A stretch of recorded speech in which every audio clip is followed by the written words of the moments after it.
Greetings, I'm Pillar Nexus Ancient Gladiator today with the Showdown video I've been meaning to get to for like the last few months now. Gwent.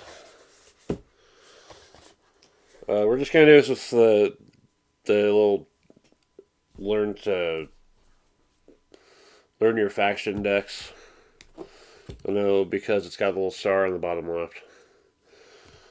Alright, yeah, we got monsters led by Eridan. Pick any weather card from your deck and play it instantly for his ability. And Emhyr Van Emrys, the Relentless. Draw a card from your opponent's discard pile. Can't be a hero.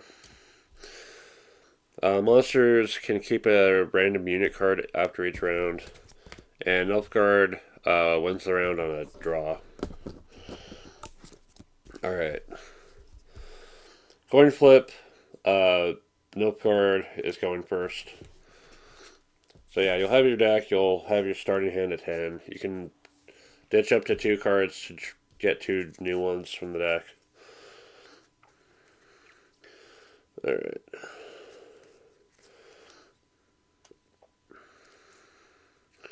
Let's just go with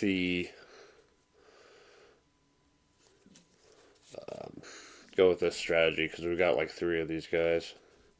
Imperial Brigade Guard. So that's 3 on the Nilfgaard side.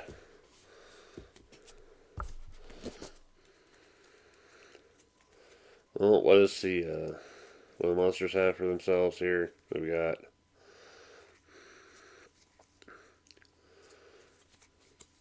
We got the Crone. Brew us.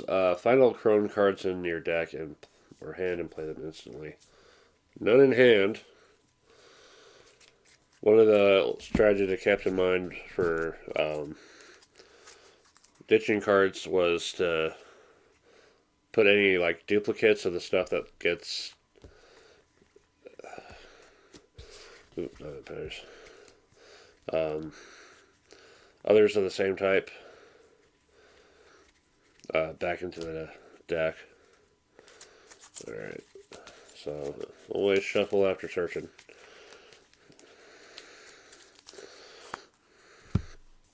Alright. All 3 crones are in play for a total of 18 on the monster side. Well, we keep on playing the Imperial Brigade Guard. It'll eventually be worth 27 to their 18. But do the monsters know that? Who knows? Let's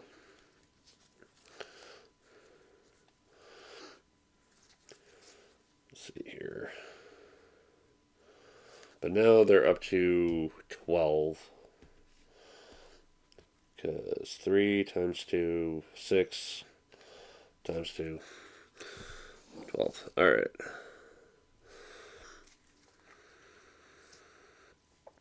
Well,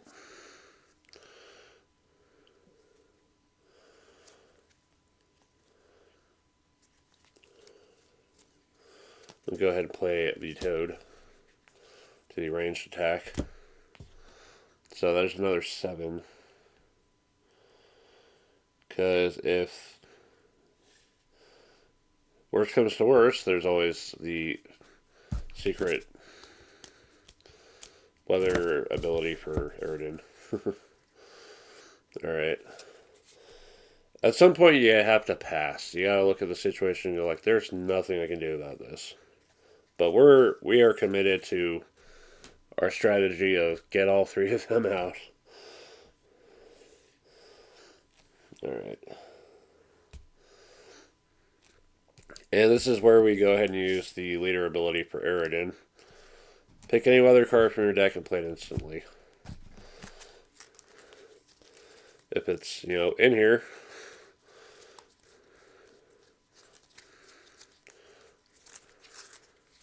Actually, it wasn't. The card I'm looking for is Biting Frost, and somehow I don't have it. Oops.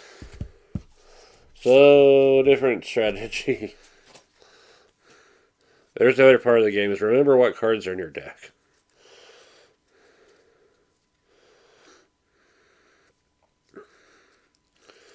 Let's see. Scorch. So the way Scorch works is the opponent has a total strength of 10 or higher on the row opposite this card.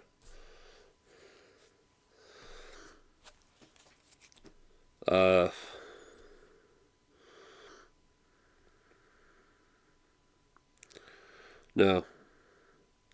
There's unit Scorch and then there's special card Scorch. Special Scorch is sent to the discard pile the unit cards with the highest strength, excluding heroes, on the entire battlefield. Includes both players' side of the board. Considering... So there's the question is this taking into consideration the tight bond effect? Is it treating them as 9s or as 3s? Because if it's treating them as the tight bond multiplier in effect, then it wipes them out.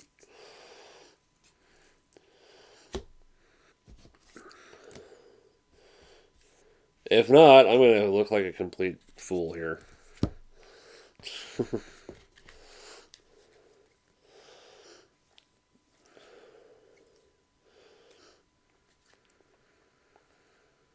In that case, we're just going to go ahead and pass and just deal with it. Nilfgaard loses. Alright. And then they get to keep a random monster out there. But then monsters will go first.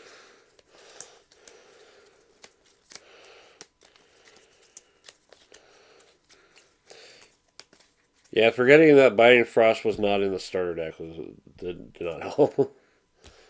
Alright, Crone. Alright. Round 2, starting with the monsters.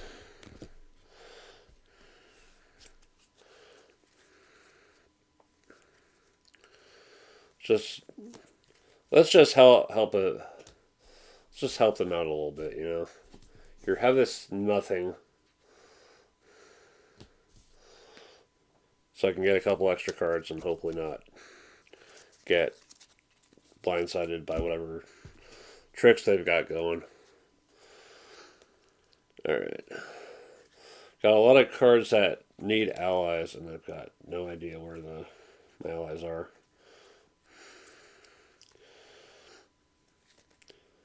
Well, we'll go ahead and Scorch.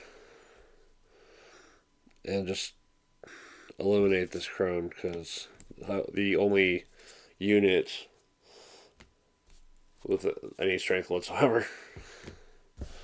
Alright. Monsters. The monsters are just relentless, it seems. It's like, okay, straight up power. Deal with it. Alright, well...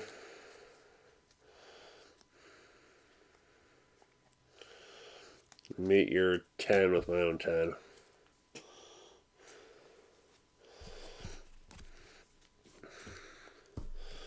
Alright, well, monsters.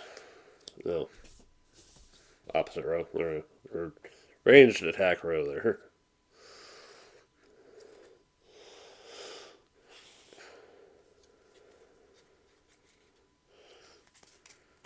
Well, we'll go ahead and use Impenetrable Fog and shut down any ranged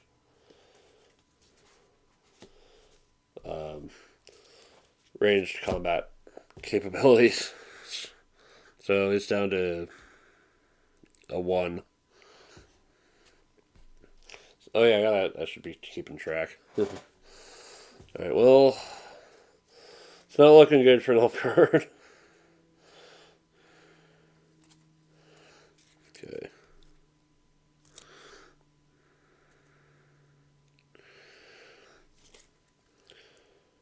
Unless, you know, we play Clear Weather. Because screw that. Alright.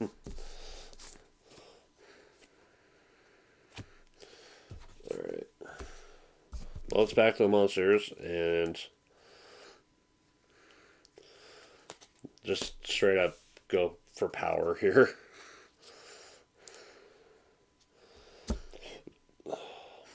Well, how about we use this? How about we use the power of our own here? Toad.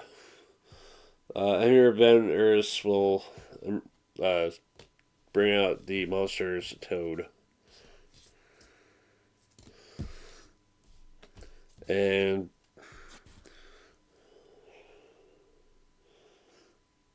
oh wait, it just draws the card. I don't actually get to play it yet. Now it's the monsters.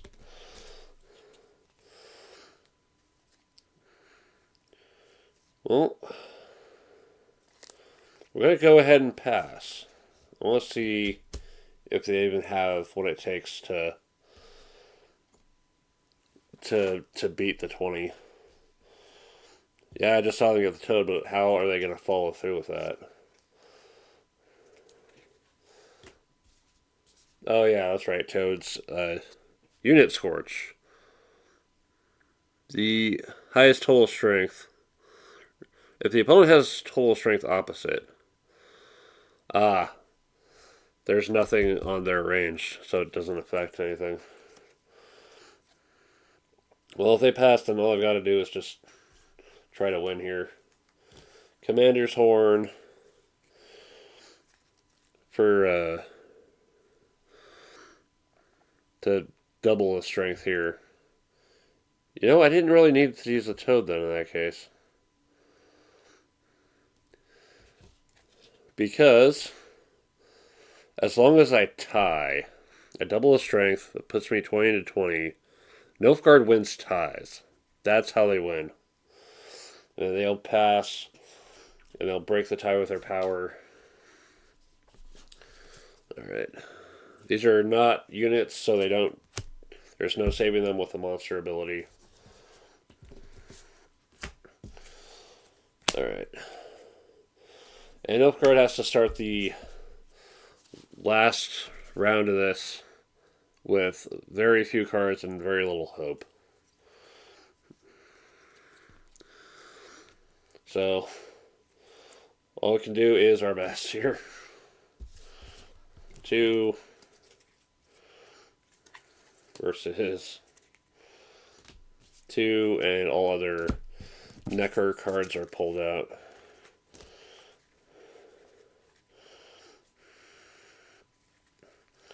Yeah, this is my faction in the freaking. I actually was playing the mobile game for Gwent, precisely because monsters were kind of fun.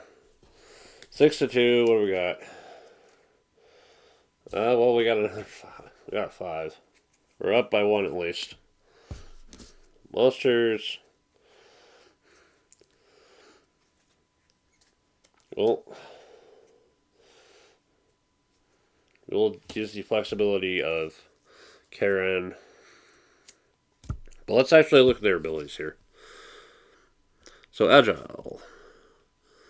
Cannot be moved once placed. Morale boost. Is it worth playing them there for that? We'd want to play them up here to boost these units.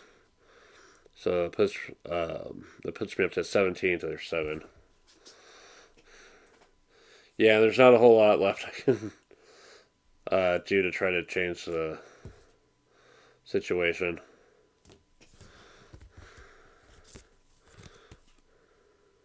Because even with nothing, if nothing else, pull all the Arrakis out of the deck.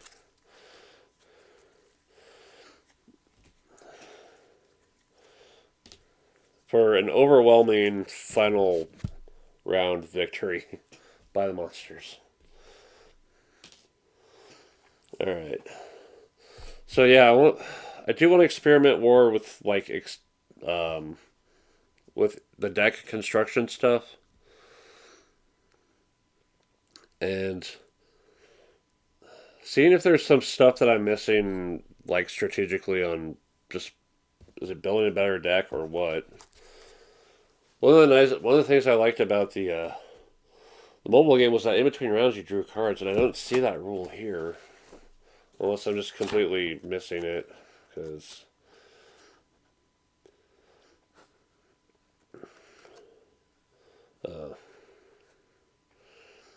Yeah, those 10 cards are it.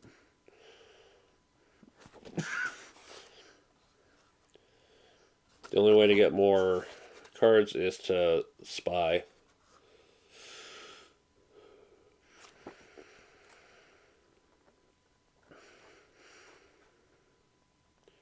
Yeah, that's it.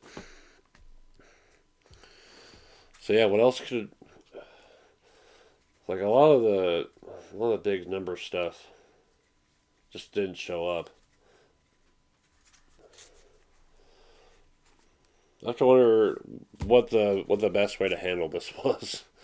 If it was like maybe kind of try to lowball the first couple rounds, and then I mean at least win the second round, then go for the finish with the tight bond team. And all the monsters like here's it, we pull out all the monsters of this kind and all the monsters of that kind. I mean that was the idea. It was like deciding what to keep and discard from the hand. Yeah. So yeah, and I get to take this to the game store finally and uh, see see who wants to try this out. Um, this is this is one of the rare 2 player games. Like I'm holding on to this. This and Soccer Arms. Uh, and Twilight Struggle and Labyrinth War on Terror and um, the last of the 4 board games I've yet to feature from the Springs trip last year. Grind. Yeah.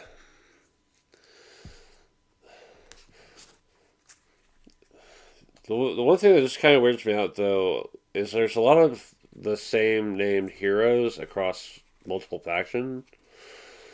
Well, and it's like, what are they offering that the heroes on their side? You know, why is Gerald on in with the monsters? Uh, uh, I want to check out the video games again too.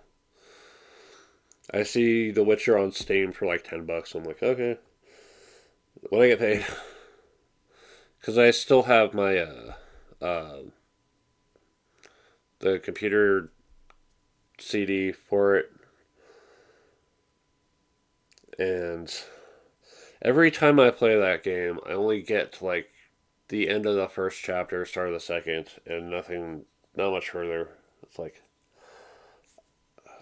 I do want to, I do want to properly play and complete a Witcher game at least once in my life, and it's tempting to just start from the beginning or just jump straight to the third game. But I want to have the context of those first 2 games before I play the third game. I know everyone loves the third game, and I just want to go into the third game with the knowledge of how the first one goes. The second one, I really want to make more time for playing my PC games in general, and just putting the hours that I used to put into those kinds of games. But yeah, Gwent. Uh, there's just we got 5 factions to work with. There's nearly 500 cards to. Oh, nearly 500 is a little too dishonest. More than 400. More than 400 cards explore and mess with in your deck. Let me know what your out of this game. Let me know what your personal favorite faction is and your favorite strategy and the deck list, because maybe having some alternatives to work with, sooner rather than later would be nice. All right, thanks for watching. Spiller. See you next time.